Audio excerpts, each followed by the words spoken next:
एक बार एक युवक दलदल के पास से जा रहा था। अचानक उसे लगा कि कोई दलदल में फंसा हुआ है। वह युवक वहीं रुक गया और दलदल के किनारे तक गया। निकट पहुंचने पर उसने देखा कि कीचड़ में एक हंसनी फंसी है और उसके पंख में एक नुकीला बाण लगा हुआ है। उसकी ऐसी दारुण दशा को देखकर युवक का हृदय पसीज उठा। उसने उसको दलदल से निकाला और अपनी गोद में बिठाकर उस बाण को भी बाहर निकाल दिया। थोड़ी देर बाद वह हंसनी पीड़ा से मुक्त हो गई। उसको पीड़ा मुक्त देखकर युवक ने उसे खुली हवा में विचरण के लिए छोड़ दिया और आगे चल पड़ा। एक रोज रात बड़ी सुनसान थी। एक तारा भी आकाश में दिखाई नहीं देता था। युवक अपना कमरा बंद किए कुछ काम कर रहा था कि किसी ने उसके दरवाजा खटखटाया। युवक ने पूछा, कौन है? मैं बहुत विपत्ति में हूँ। क्या आप मुझे एक रात यहाँ ठहरने का स्थान दे सकेंगे? एक पतली और करुण आवाज में किसी ने कहा। युवक ने दरवाजा खोलते हुए कहा, क्यों नहीं, जरा भी संकोच की बात नहीं है। आइए, आप भीतर आ जाइए।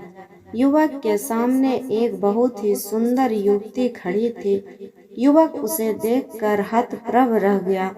वह बहुत गरीब था। उसके पास ना बढ़िया बिछौना था, ना गुदगुदा पलंग, ना बड़ा कमरा। उसने दुखी स्वर में कहा, देखिए, मुझे बहुत दुख है कि मेरे पास आप जैसी सुंदरियों के लिए अच्छी जगह नहीं है। क्षमा कीजिए, मैं आपकी कुछ सेवा नहीं कर सकता। मेरे यहाँ तो आपको परेशानी ही होगी। यह आप क्या कह रहे हैं? मैं तो कहीं भी रह सकती हूँ। मैं तो एक मामूली लड़की हूँ। मधुर स्वर में युवती ने कहा। आखिर उस युवक ने आदर और लज्जा के साथ उसको अपना छोटा सा कमरा दे दिया और स्वयं एक कोने में सिकुड़ कर सो गया। अगले दिन प्रातःकाल जब युवक गहरी नींद से जागा तो उसने देखा कि लड़की का पलंग खाली है। वह घबरा कर उसे देखने के लिए गया तो देखा वह रसोई में भोजन बना रही है। वह एकदम चिंतित हो गया। उसकी वाणी मुख हो गई और वह जहां का तहां खड़ा रह गया। द्वार पर खड़े उस युवक को देख लड़की ने मुस्कुराकर उसका स्वागत कर अपना सिर झुका लिया। आपको मुस्कुराते देखकर युवक कांपते स्वर में बोला, आप यह क्या कर रही है? खाना तो मैं खुद ही बना लेता हूँ। पर लड़की तो जैसे जवाब सोच कर ही बैठी थी। उसने बड़े मधुर किंतु आज्ञा भरे स्वर में कहा, नहीं, आज की ही बात नहीं है। आपको अब कभी भी खाना नहीं बनाना पड़ेगा। आपके लिए और बहुत से काम हैं, आपको वे करने होंगे। यह सुनकर युवती को हैरानी हुआ। उसने कोई जवाब देते ना बना। बाद में उसने देखा कि वह लड़की अत्यंत परिश्रमी है। उसे रोटी के लिए जरा भी परिश्रम करने की जरूरत नहीं थी। युवक उससे काम नहीं करवाना चाहता था, परंतु वह स्वयं ही नए नए काम खोज खोज कर रात दिन कुछ न कुछ करती रहती थी। एक दिन वह युवती कहीं से कपड़ा बुनने की एक मशीन ले आई और घर के बाहर में कच्चे कमरे में उसे रख कर कपड़ा बुनने लगी। उस लड़की के हाथ के बुने हुए कपड़े बहुत सुंदर, पतले और मुलायम होते थे। धीरे धीरे उसके कपड़े की पवित्र चर्चा होने लगी।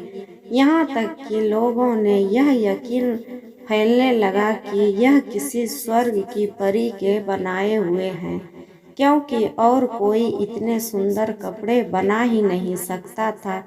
कुछ दिनों बाद युवक के कानों में भी यह बात पड़ी और उसने उस लड़की से पूछताछ शुरू की। लड़की को जब पता लगा कि लोग उसके बनाए हुए कपड़ों को देवी कपड़े समझने लगे हैं तो उसे बड़ा हैरानी हुआ और उसने युवक से कहा, आपको मेरे इस आग्रह का पालन करना होगा कि जहाँ मैं कपड़ा बुनती हूँ वहाँ आप कभी नहीं जा सकते। मुझे आशा है कि आप इस आग्रह के पालन में चूक नहीं करेंगे। यद्यपि युवक ने उसका आग्रह स्वीकार कर लिया, लेकिन उसकी जिज्ञासा बढ़ती ही गई। एक दिन बहुत अंधेरी रात थी। युवक चुपचाप उठकर कच्चे मकान की और गया और कमरे के अंदर घुस गया। देखता क्या है कि वहाँ वह युवती तो नहीं है, परंतु एक हंसनी अपने शरीर के पंखों को उखाड़ उखाड़ कर कपड़ा बुन रही है। ऐसे दृश्य को देखते ही युवक के मुंह से जोर की चीख निकल गई। चीख सुनते ही हंसनी ने अपने शरीर के पंखों का उखाड़ना बंद कर जैसे ही पीछे देखा, युवक हैरानी से उसी की ओर देख रहा था। युवक को देखते ही वह गंभीर हो गई और कुछ रुक कर बोली, मुझे अपने इस रूप पर बहुत ही लज्जा आ रही है। मैं आजीवन अपनी इस कुरूपता को किसी को भी दिखाना नहीं चाहती थी, परंतु मैं इसमें विफल हो गई। अब मैं आपसे कुछ भी नहीं छिपाऊंगी। मैं वही हंसनी हूँ जो एक दिन दलदल में फंसी हुई व्याकुल हो रही थी और आपने दया करके मेरी रक्षा की थी, मुझे जीवन दिया था। आपका यह उपकार मैं कभी नहीं भूल सकी। उसी ऋण को कुछ कम करने के लिए मैं यहाँ आई थी और दिन रात कपड़ा बुना करती थी। अब तो आपको सब भेद मालूम हो गया है, कृपया करके मुझे विदा कीजिए। यह कहते ही वह आकाश में उड़ गई और बादलों से भी आगे चली गई।